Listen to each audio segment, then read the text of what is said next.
My palms were sweating as I gripped the tiny velvet box inside my pocket. The restaurant was louder than I expected, cutlery clinking, voices overlapping, and soft music playing in the background. Looked across the table at Emma, her blonde hair catching the glow of the chandelier. "Why are you so nervous?" she asked, raising an eyebrow. "I'm not nervous," I lied, fumbling with my napkin. She laughed softly. "Michael, you can't lie to me. You've been twitching your leg under the table for 10 minutes straight." Swallowed hard. "Emma, there's something I've been meaning to ask you." Her smile widened. "Finally?" "When you'd spit it out," pulled the box from my pocket and opened it. Inside was the simple silver ring I had saved every spare dollar for. No diamonds, no grand shine. Just something real, something honest. Her eyes froze on it. For a second, "I thought I saw disappointment, Emma," I said, my voice trembling. "Will you marry me?" Her hand went to her mouth. Before she could say more, the waiter passed by with champagne for the table behind us. Laughter erupted from that direction. I glanced over and spotted Ryan, the son of a wealthy banker, sitting with his friends. His suit was sharp, his watch sparkling. He noticed me holding the ring and smirked like he already knew the answer. Emma's gaze flicked between me and Ryan. My heart raced. "Well?" I pressed, trying to keep my voice steady. She bit her lip, then finally nodded. "Yes. Yes, Michael, I'll marry you." Relief flooded me, though her tone wasn't as warm as I imagined it would be. "You don't sound excited?" I said, half joking, half desperate. "I'm just surprised," she replied. Right. Daniel, my best friend, slid into the booth next to me just as Emma placed the ring on her finger. "There he is." Daniel clapped me on the back. "So, did she say yes?" Emma forced a smile. "I did. That's what I'm talking about." Daniel grinned. "Finally, my man grows a backbone." "Daniel," I muttered, embarrassed. He leaned close to Emma. "You've got yourself a good guy. He's not rich, but he's stubborn. It counts." For something, Emma's eyes shifted again toward Ryan's table. Ryan raised his glass in our direction like he was mocking me. Daniel followed her gaze and frowned. "Ignore him. He's just a spoiled brat." Emma stirred her drink. Does come from a successful family, though. My chest tightened. "Emma, are you comparing me to him right now?" "No," she said quickly. "I'm just making conversation." Daniel shook his head. "Conversation, my ass. Don't let Ryan get in your head, Mike." "I'm not letting anyone get in my head," I snapped. Then softer, "I just want tonight to be special." Emma touched my hand. "It is special." "You proposed?" I said yes. "That's all that matters, right?" "Right," I said, but the unease wouldn't go away. The waiter returned, congratulating us and pouring wine we couldn't afford. Daniel raised his glass. "To Michael and Emitha, future Mr. and Mrs. Smet," clinked glasses with us, but didn't look me in the eye. "So," Daniel asked, "when's the big day?" Emma hesitated. "I don't know yet. Weddings are expensive. I'll figure something out," I said quickly. "We don't need fancy. We just need us." Her smile faltered. "Maybe, but everyone dreams of a beautiful wedding." Ryan's laugh carried across the restaurant, louder than it needed to be. He slipped a gold card into the waiter's hand, paying for his entire table without looking at the bill. Emma's eyes lingered again. "Do you want to leave?" I asked, trying not to sound insecure. "No," she said softly. "I'm fine." But I wasn't fine. Inside, a storm raged.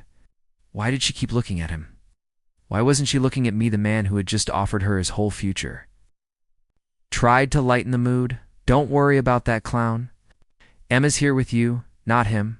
I forced a smile. "Yeah, you're right." Emma leaned closer. "Michael, I do love you. But sometimes I wonder if love is enough." Her words stung like a blade. "Enough for what?" She pulled back quickly. "Forget I said anything. Tonight's supposed to be happy." Daniel glanced at me, concern written all over his face. The meal arrived, but none of us ate much. My stomach was in knots. Emma twirled her fork in silence, her eyes darting toward Ryan's table one last time before settling back on me. "Said yes," she whispered, as if convincing herself. I heard you, I said quietly.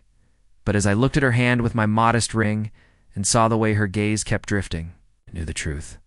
My love had won her lips, but not her heart. And Ryan knew it too.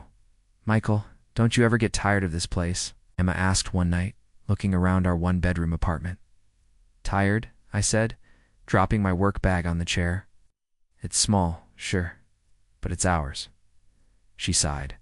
I know. But sometimes I see pictures of those new lofts downtown. Huge windows, modern kitchens. Don't you ever want more? Of course I want more, I replied. Shh, but wanting and affording are two different things. Her lips tightened. Other couples our age are moving into nicer places. Sarah and Mark just bought a condo. Did you see the pictures? I tried to laugh it off. I'm not Mark. I don't have his dad's money. We'll get there, Em. Just not yet. She folded her arms. You always say not yet. What if not yet turns into never? I rubbed my forehead. Is this about the apartment? Or about something else? Her phone buzzed on the table. Ryan's name lit up the screen. She turned it face down quickly. Why is he calling you? I asked, my chest tightening. He's just a friend, she said flatly. A friend who shows up everywhere we go? A friend who doesn't hide that he wants you? You're paranoid, she snapped. Ryan only talks to me because he actually listens. He understands ambition. The words stung. So I don't understand ambition? She shook her head. You work hard, I know. But you act like love can fix everything. Love doesn't pay. Bills, Michael. I froze at the harshness in her tone. Neither does running to Ryan. Her eyes narrowed. Do you think I'm running to him? I think he's waiting for you to give up on me, I said quietly. The silence was thick until she grabbed her coat. I need air. I watched her leave, the door slamming behind her. My chest ached, but I told myself it was nothing that. She'd come back, and we'd be fine. The following weekend, Ryan appeared at a dinner party Daniel dragged me to. Emma was already there, sitting beside him. Michael, Ryan said, raising his glass with that smug smile, you finally made it. Thought you were too busy counting pennies? Emma gave him a look. Ryan. No, it's fine. I cut. Better to count pennies honestly than burn through Daddy's money. Ryan chuckled, touche. But Emma deserves more than a man who's always playing catch-up. Ryan, stop, Emma whispered, but her cheeks flushed. I couldn't tell if it was anger or embarrassment. I clenched my jaw. Emma's with me. That should be enough. Ryan leaned back in his chair. We'll see. I left early. My stomach in knots. Emma followed me home later. You didn't have to snap at him, she said, kicking off her heels. You didn't have to sit beside him, I shot back. He offered me a ride, Michael. I wasn't going to say no. I stared at her. You hear yourself? You're defending him, not me. I'm defending logic, she said coldly. You get jealous too easily, 'cause he's trying to take you from me, I said. She didn't answer. A week later, I came home early from work. Emma was in the kitchen, phone pressed to her ear. She didn't hear me. Yes, I know, she whispered. But he doesn't need to know. He can't give me the life I deserve. My blood ran cold. I stepped forward, and the floor creaked. She spun around, eyes wide, phone slipping from her hand. Michael, she stammered. I stared at her, my heart breaking. What life is it that I can't give you, Emma? Her mouth opened, but no words came out. I didn't wait for her answer. I just walked past her into the bedroom and closed the door. I set the table with care. Candles lit, pasta steaming in bowls. It wasn't much. But I wanted to remind Emma that love didn't need glitter to shine. The door opened. She stepped in, wearing a black dress that clung to her body. My heart leaped. Wow, I said, smiling. You look incredible. She froze. Michael, what is this? Dinner, I said, pulling out a chair. Surprise. Her eyes darted to the table, then back to me. I can't stay. I'm heading out. My chest tightened. Heading out? Dressed like that? She exhaled sharply. Please don't start, Emma. Just sit down. 10 minutes. Eat with me. She glanced at her phone. I can't. Ryan's waiting. The name hit me like a bullet. Ryan, you're meeting him like this? Her lips trembled. Michael, I didn't want to tell you like this. Then don't, I snapped. Oh, tell me you're joking. He shook her head slowly. He proposed. The room spun. What did you just say? Ryan proposed to me, she whispered. With a ring, a real ring. Not, she stopped, guilt flashing in her eyes. Not like mine, I finished bitterly. Her silence was the answer. I grabbed the box from the counter where she'd left it weeks ago. This ring, one I bled for, starved for, worked overtime. For this isn't real to you? Tears welled in her eyes. It's not enough, Michael. Love doesn't pay bills. Love doesn't buy security. I slammed the box shut. So you're choosing him, his money. I'm choosing stability, she said, voice shaking. I'm tired of worrying if rent's paid, if groceries will stretch. Which Ryan can give me. A life you can't. My chest burned. And what about what I gave you? My heart? My years? She looked at the floor. Your heart is strong, but it doesn't keep the lights on. I laughed bitterly. So that's it? You sell yourself to the highest bidder? Don't say that, she cried. I love you, but no. I cut her off. You don't. You love what money can buy. That's all. Her phone buzzed again. She picked it up. I have to. Go, I whispered. As she reached for the door, it opened before she touched the knob. Ryan stood there, tall, smug, his diamond watch catching the candlelight. Well, he said, smirking at the table. Quite the setup. Romantic shame. It's wasted. My fists clenched. Get out. He stepped inside, arms sliding around Emma. Relax, dreamer. She's with me now. Dreamer. I spat. Ryan grinned. That's all you'll ever be. A guy with big ideas and empty pockets. Emma whispered, Ryan, don't know. Let him, I said coldly. Let him show me what I mean to her. Ryan pulled a small box from his coat and flipped it open. The diamond inside nearly blinded me. This is what she deserves. Not your silver trinket. Emma looked away, ashamed. My throat burned. Could have said no, Emma, she whispered. I couldn't. I sank into a chair, the untouched pasta steaming between us. So this is how it ends. Michael, she started. No, I said firmly. Go. Don't drag it out. Just go. She hesitated, tears slipping down her cheeks. Then she turned, letting Ryan guide her out. The door closed. The silence roared louder than their voices. I stared at the ring box on the table. My meal sat untouched, the candles flickering weakly like even they were ashamed to burn for me. And in that moment, I realized the truth. My love had never been enough, not for her, not against him. Rent's overdue again, my landlord barked, waving the slip like it was a death sentence. I just need a little more time, I muttered, my throat dry. You've said that before, end of the week or you're out. When? He left. The silence pressed against me. Bills were scattered across the table like little reminders of my failures. Electricity, water, phone, each envelope, a knife. I dialed my mom, desperate. Mom, things are rough. Can I stay a while? Can't keep chasing Emma's ghost, she sighed. Move on, son. I'm not asking about Emma. I'm asking, because I can't breathe? You're strong. You'll figure it out. But you can't wallow forever. Her words stung, even though I knew she meant well. That night, I tossed on the couch, Emma's voice replaying in my head. He can give me what you never will. Over and over, like a curse by morning. The anger was heavier than the heartbreak. I stormed into the tiny branch office of the local bank, where Mr. Harris, my old college mentor, worked. He raised his eyebrows. Well, if it isn't the dreamer. I'm not here for a lecture, I said sharply. I didn't offer one, he replied calmly. Sit. I sank into the chair, feeling smaller than ever. You look like hell, he said. Thanks.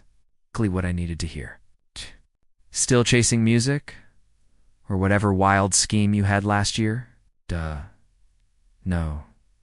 Chasing rent money now. He leaned forward, finally speaking my language. You hiring? I blurted. For what? Anything. I'll sweep the floor if I have to. He studied me, his gaze sharp but not unkind.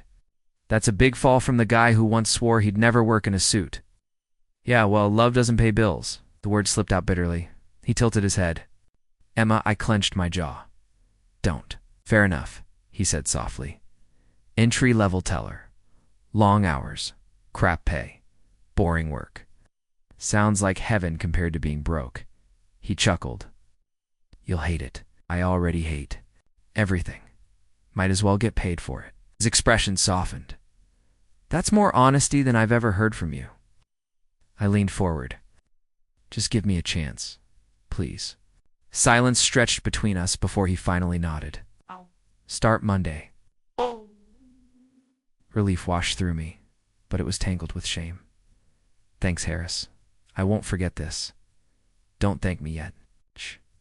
You'll curse my name by next week. I forced a weak smile. Probably.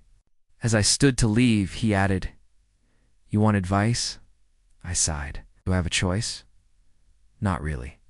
Stop proving Emma wrong. Start proving yourself right. And the words landed harder than I expected.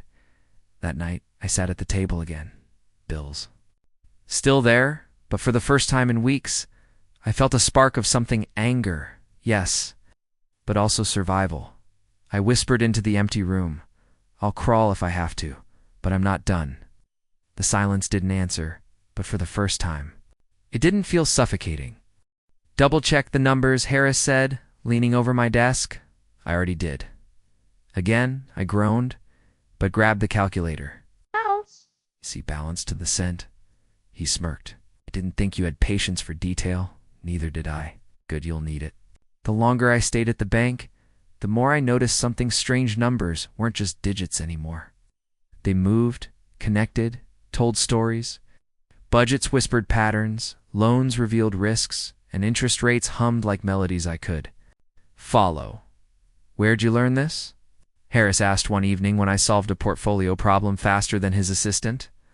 I didn't. It just makes sense in my head. He chuckled. Natural instincts. Don't waste them. But not everyone shared his enthusiasm. You think you're special? Mark, another teller, sneered during lunch. You've been here 5 minutes. I don't think I'm special, I replied. I just work harder. He jabbed his fork at me. Hard work won't get you promoted. Connections will. Harris passing by, cut in. Connections open doors. Talent keeps you inside. Remember that? Mark rolled his eyes. We'll see. How long the dreamer lasts. That word dreamer burned like acid. Emma's voice echoed behind it. At night, I buried myself in files, spreadsheets, dusty training manuals. Sleep became optional. Coffee replaced meals. Kid, go home. Harris would bark. Not until I get this right, I'd mutter. One night he stood by my desk, watching me scribble loan risk models. You hungry or insane? He asked. Both, he chuckled. Like insane. By the 3rd month, he pushed me into small strategy meetings. Don't just sit there, he ordered. Speak. I'm just a teller. Then stop being one. I swallowed hard. These projections are too optimistic. If defaults rise 2%, this plan collapses. Silence filled the room. Executives stared. Finally one said, Who? Is this kid? Harris grinned. The one who's saving your balance sheet? That night I opened my phone. And there it was, Ma's wedding photos. Her in a white gown, Ryan's arm around her, his smug smile wide. The caption read, Forever begins with love and security. The diamond on her finger gleamed like a weapon. I zoomed in on it until my vision blurred. She chose him, I whispered. My chest tightened, but instead of crumbling, I clenched my fist. She chose him, and I'll make sure she regrets it.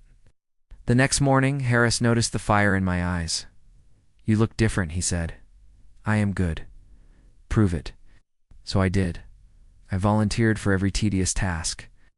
Loan reviews, compliance checks, risk assessments, things no one wanted. I devoured them. One colleague muttered, You're going to burn out. I'll burn up the competition first, I shot back. Harris laughed when he overheard. That's the spirit. Weeks blurred. Instead of the dreamer, I became the problem solver. People brought me challenges, and I solved them faster than they expected. Late one evening, Harris leaned on my desk. You know what I see? A lunatic with too much coffee? He shook his head. An empire builder. I blinked. Empire. You think small now? Bills, survival? But I can see it in your eyes. You want more? I hesitated. What if I do? Then stop. Apologizing for it. Build it. The words stuck in my chest. Build. That night alone. I stared at my reflection in the dark office window. I whispered, not just survival. An empire. The thought scared me, but it also thrilled me at lunch the next day. Mark tried again. You're killing yourself. For what? A tiny raise. I smiled. Not for a raise. For a crown. He laughed. You please? You're chasing. Shadows, maybe, I said calmly. But shadows turn into empires when the light shifts. He shook his head, muttering insane. Maybe I was. Scrolling through social media one night, Ryan's face popped up again. A headline. Ryan.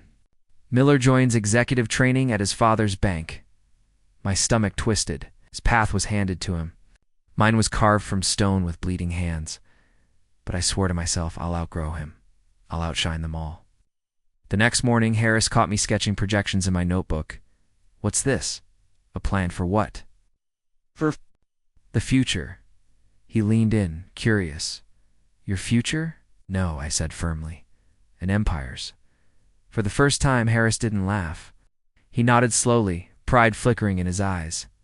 Then keep climbing, he said. Because the higher you go, the clearer you'll see how far you can build. And in that moment, the hunger inside me solidified into fire. I didn't just want success. I wanted dominance. And I wouldn't stop until I had it. Do you even? Hear yourself, Harris asked, eyebrows raised. Yes, I said firmly. And I'm not backing down. You want to take investors from under Miller's nose? I don't want to. I will. He leaned back, a slow grin spreading. You've grown teeth. Teeth aren't enough. I need claws. Years had passed since the night Emma walked out. Every scar had hardened into armor.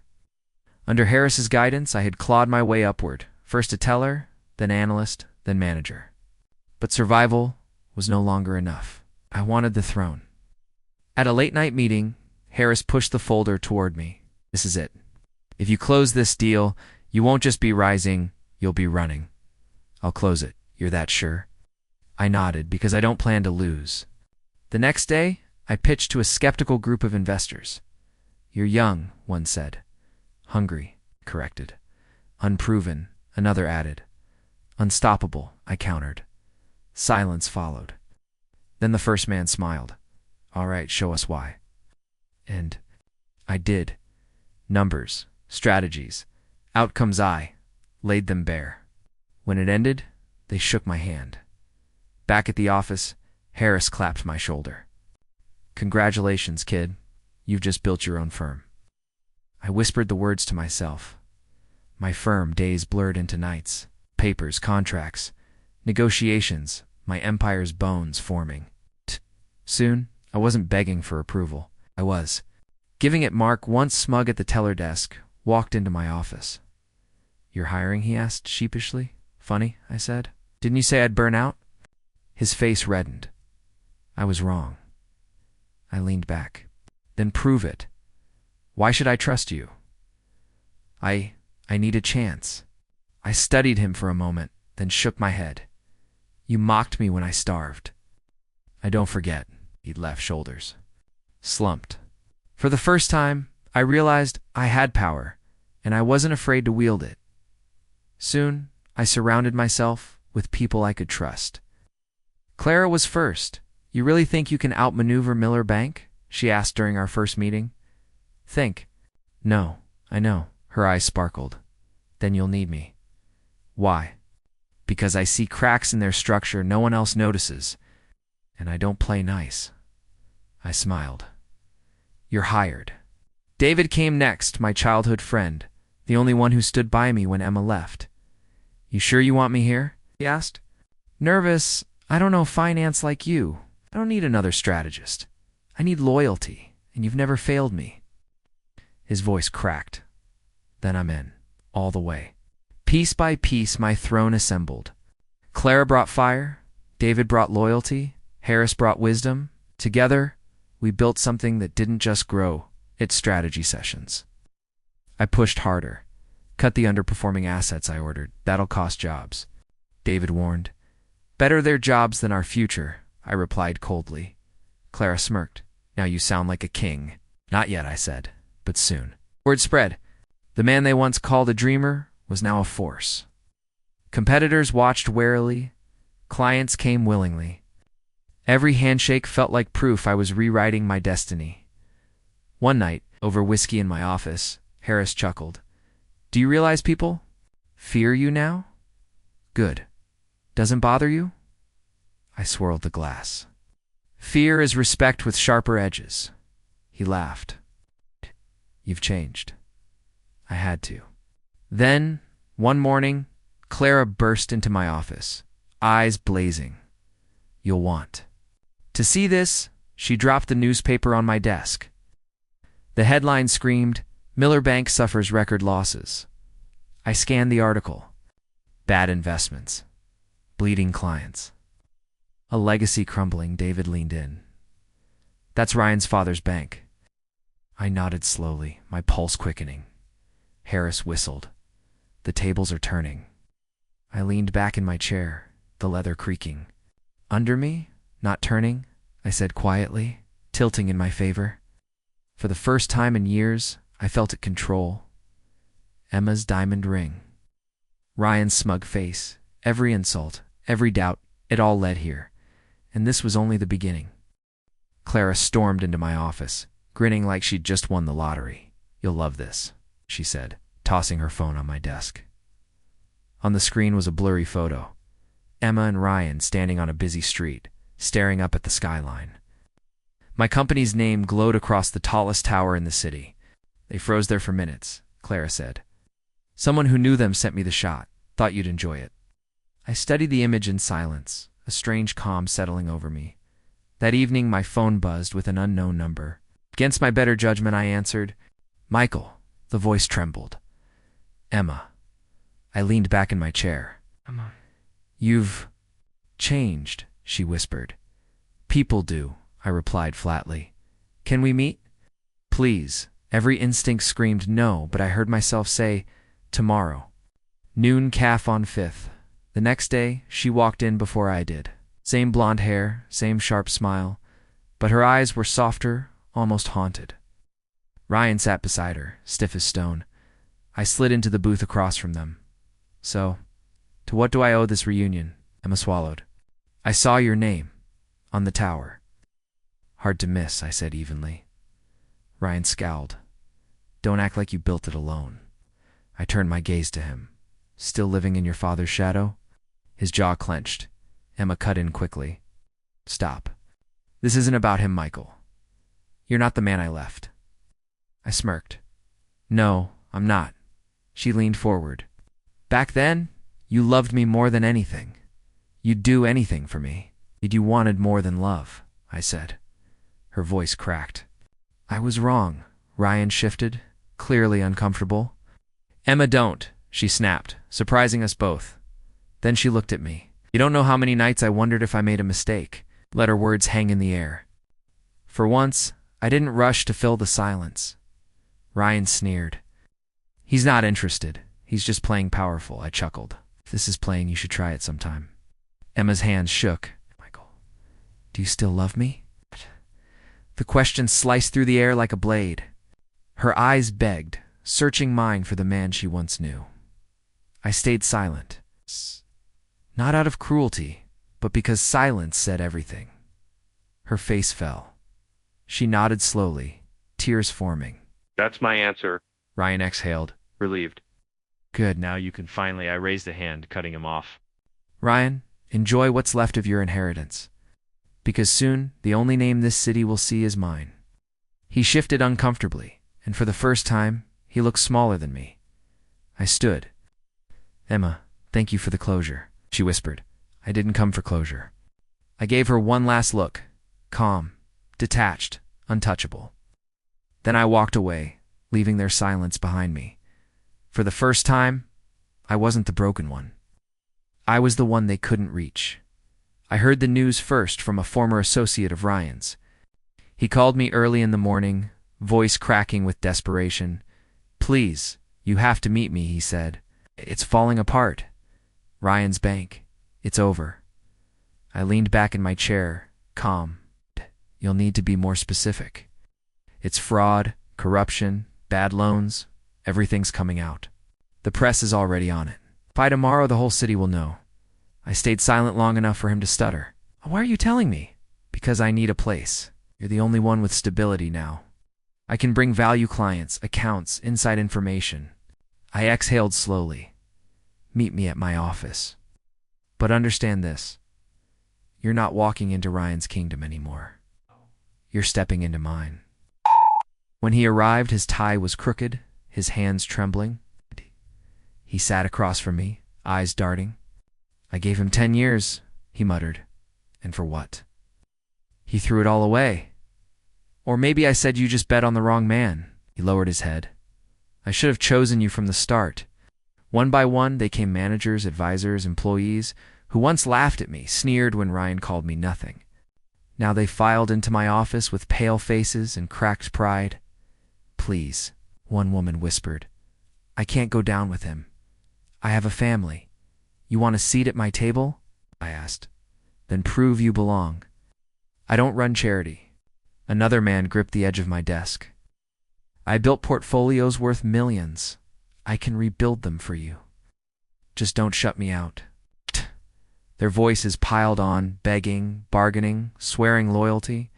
I listened, arms crossed. Not long ago, I would have killed for their approval. Now, they scrambled for scraps from me. That evening, I got a call. "Emma," her voice shook. "It's all gone. Ryan's reputation, his accounts, everything. Reporters are camped outside. He's drinking. He won't even look at me." I let the silence stretch. She swallowed hard. You're winning. I can see it everywhere. They keep saying your firm is absorbing his clients." "That's true," I said flatly. "You sound so calm." "Because this is exactly where I was meant to be." Her breath hitched. "I thought I knew what security looked like. I thought Ryan could give it to me. But he's destroying himself, and me with him."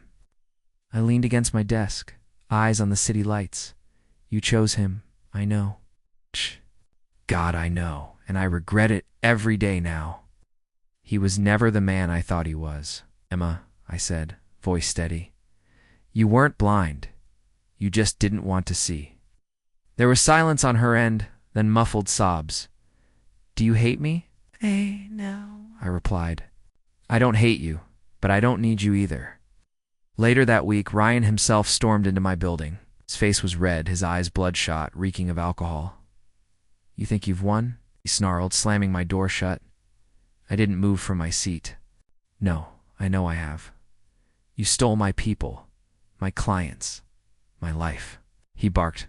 "They walked away from you on their own," I said evenly. "I didn't need to steal what you threw away." His fists clenched. "I built everything from nothing. And you were always second to me. Not anymore." He staggered forward, pointing a shaking finger. "Emma's crying every night. She says your name like a curse. You think that makes you better?" I leaned forward. "No. What makes me better is that I didn't need to destroy others to climb. You ruined yourself, Ryan. I just stepped in when the dust cleared." His face twisted somewhere between rage and despair. "You'll pay for this." "No," I said quietly. "You already did." He stormed out, slamming the door. I sat back, exhaling slowly. For once, I didn't feel shaken. I felt untouchable. Over the next few days, more clients transferred, more deals landed in my lap. My company's name was whispered everywhere, no longer as a gamble, but as the future. At night, I thought about Emma, her voice echoing regret, fear, confusion. Once her words could have broken me. Now they were just noise from another life. I met her one final time in a cafe, away from the chaos. She looked tired, makeup smudged, hands trembling as she clutched her coffee. "He's lost everything," she said softly. "And I've lost with him," I nodded. "That's what happens when you tie yourself to a sinking ship." Her eyes searched mine. "You really don't feel anything anymore, do you?" "I feel stronger," I said. She blinked back tears, "and I feel empty." For a moment silence stretched between us. Then she whispered, "Karma doesn't knock. It breaks the door down." I rose to leave, dropping money on the table. "Exactly, and it already broke yours." As I walked away, I realized I no longer carried the weight of her choices or mine. For the first time, I stood taller, not just in business, but in myself. Emma showed up unannounced, her hair disheveled, eyes red as though she hadn't slept in days. I stood in the doorway, unsure whether to let her in. She whispered, "Please, can we talk?" Stepped aside, coldly. 5 minutes.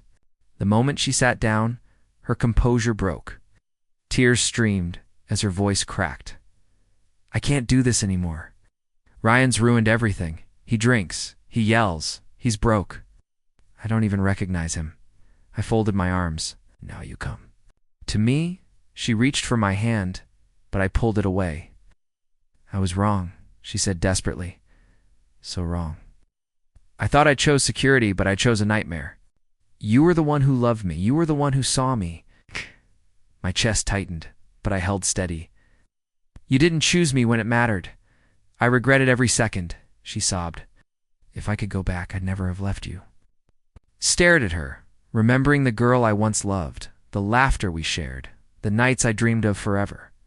But the memory only made her betrayal sharper. "Why now?" I asked quietly. "Why crawl back when everything is falling apart?" "Because I still love you," she said, trembling. I never stopped. I was stupid, greedy, blind. I thought money meant happiness, but money without love is nothing. Ryan gave me a cage, not a home. Her words hit me like stones, but I didn't let them break me. "You chose him," I said firmly. "You chose his bank account, his status, and in doing so, you chose my absence." She clasped her hands like she was praying. "Then let me fix it. Let me leave him. I'll walk away right now if you'll just give me a chance." I shook my head slowly. "It doesn't work like that, Emma. Love isn't a game of second chances when the first was thrown away." Her voice grew frantic. "Don't you see? I was a fool, but I've learned. You're powerful now, respected, everything I dreamed of. Should have believed in you from the start." I leaned closer, my tone sharp. "You should have loved me when I had nothing. That's what love means." She gasped, covering her mouth. "I was shallow. I thought Ryan could give me the life I wanted, but he gave me ruin. You built everything he promised, and you did it without me." I let the silence linger before replying. "Exactly. I built myself from nothing. I bled. I fought. I clawed my way up when no one believed. You left when I was nobody. Hey, now I'm somebody you can't reach." Her tears fell harder, soaking her. "Hands, please don't say that. Please. I'll do anything. Just don't shut the door on me." I rose from my chair, standing tall above her. "Emma, this isn't about shutting the door. It's about me finally realizing it was never truly open. You wanted a king, but you weren't willing to wait while I built my crown." Her shoulders shook violently. "I don't care about crowns.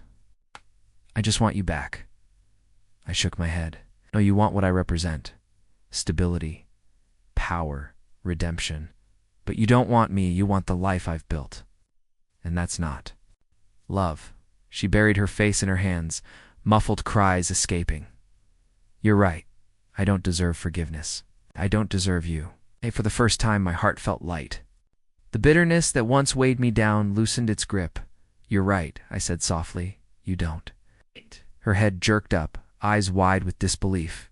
"So that's it? You're just going to walk away?" "Yes," I replied. "Because for the first time, I can." I moved toward the door. She scrambled after me, clutching at my sleeve. "Don't leave me with him. Don't let me rot in this mistake." I turned, meeting her eyes one last time. You made your choice, Emma, and now I'm making mine. Her grip loosened, as if my words burned. She stumbled back, collapsing onto the couch. Do you still love me? She whispered, voice breaking. I held her gaze, but said nothing. My silence was the answer. The room hung heavy with her sobs as I reached for the doorknob. For years I had dreamed of hearing her beg of, finally, being the one with power. Now, standing there, I didn't feel triumph. I felt freedom. I opened the door, sunlight spilling in. I didn't look back. As I stepped out, I realized my heart no longer beat for her. The chains were gone. For the first time, I was truly free. The boardroom smelled of old money and fading legacy. Polished wood, long table, heavy curtain sight had once been the temple of Ryan's family. Now it was mine to claim. The chairman cleared his throat. Gentlemen, we've reviewed the proposal. The acquisition is final. Effective immediately, ownership transfers to you. I leaned back, steady. So this is it. Decades of their empire, signed away in one vote. He nodded. Yes, the board agrees unanimously.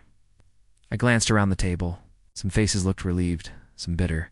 Former loyalists of Ryan's father avoided my eyes, but I didn't need their validation. Clara smirked across from me. Congratulations. You've done what they said was impossible. David added. You've taken the crown right off their heads. I exhaled slowly, the weight of years pressing against my chest. It's not about their crown. It's about proving I never needed theirs to begin with. The secretary entered, holding a brass nameplate. The engraved letters read, Ryan & Co. Bank. I stood, my voice sharp. Remove it, she hesitated, glancing at the chairman. Gave a small nod. She unscrewed the plate, hands trembling. When it came off, the wall looked bare, stripped of legacy. She held it out to me. I took it in my hands, heavy, cold. This was the name Emma had chosen over mine. The name Ryan had flaunted as his inheritance. The name that had crushed me once. David asked quietly, What are you going to do with it? I placed it flat on the table. Bury it where it belongs. Clara slid a new nameplate forward. Sterling Capital. My name, carved into the metal, gleamed under the light. I fixed it on the wall myself. When I stepped back, my reflection stared at me from the polished brass. For a moment, I saw the man who once begged Emma to believe in him, who stayed up nights drowning in bills, who worked for scraps. Then he faded, and in his place stood the man who built an empire. Clara broke the silence. Do you feel it? Victory. Shook my head. Not victory. Peace. David frowned. After all this, that's it? No speech? No toast? I turned toward him. What would I toast to? Revenge. That's already been served. Emma's gone. Ryan's destroyed. Their name I tapped. The discarded plate means nothing now. Clara leaned forward. Then what do you want? I let out a small laugh. Nothing. For the first time, nothing. I wanted to prove I was more than what they thought of me. And now, the world itself has done the proving, the chairman interjected. The press will want a statement. Investors, too. They'll want to hear why you pursued this deal. I straightened my tie. Tell them the truth. I believed in myself. When no one else did? That's all. His brows lifted slightly. That's not much of a headline. I smirked. It doesn't have to be. The headline is already written on the building outside. Through the window, my tower stood tall across the city skyline. My name lit up against the night, glowing brighter than Ryan's family name ever had. I turned back to the table. Meetings. Over. I have no more enemies here, only business. The directors gathered their papers. Some congratulated me softly, others stayed silent. It didn't matter. When the room emptied, only Clara, David, and I remained. David chuckled. I remember the night you called me saying you couldn't even pay rent. Look at you now. I smiled faintly. Back then I thought love was my fortune. Turns out failure was. Clara tilted her head, and Emma. Do you regret her? I paused. The question dug at old wounds, but the pain was gone. No, she was the spark that burned me down. Without that fire, I wouldn't have risen. Clara nodded. Then it settled. The past is ash. The future is yours. I looked once more at the new nameplate, my fingers brushing the letters. Yes, mine. Silence filled the room. For the first time, it wasn't heavy. It was liberating. I walked to the window, staring out at the city. The streets pulsed with life, people rushing, chasing, dreaming. I had been one of them, faceless, forgotten. My reflection in the glass was steady, unbroken. I didn't see revenge. I didn't see anger. I saw peace. I spoke quietly, but my words carried through the empty room. I proposed with my heart. She chose his wallet. Now I turned back toward the shining plate on the wall, my voice firm, final. I owned the bank.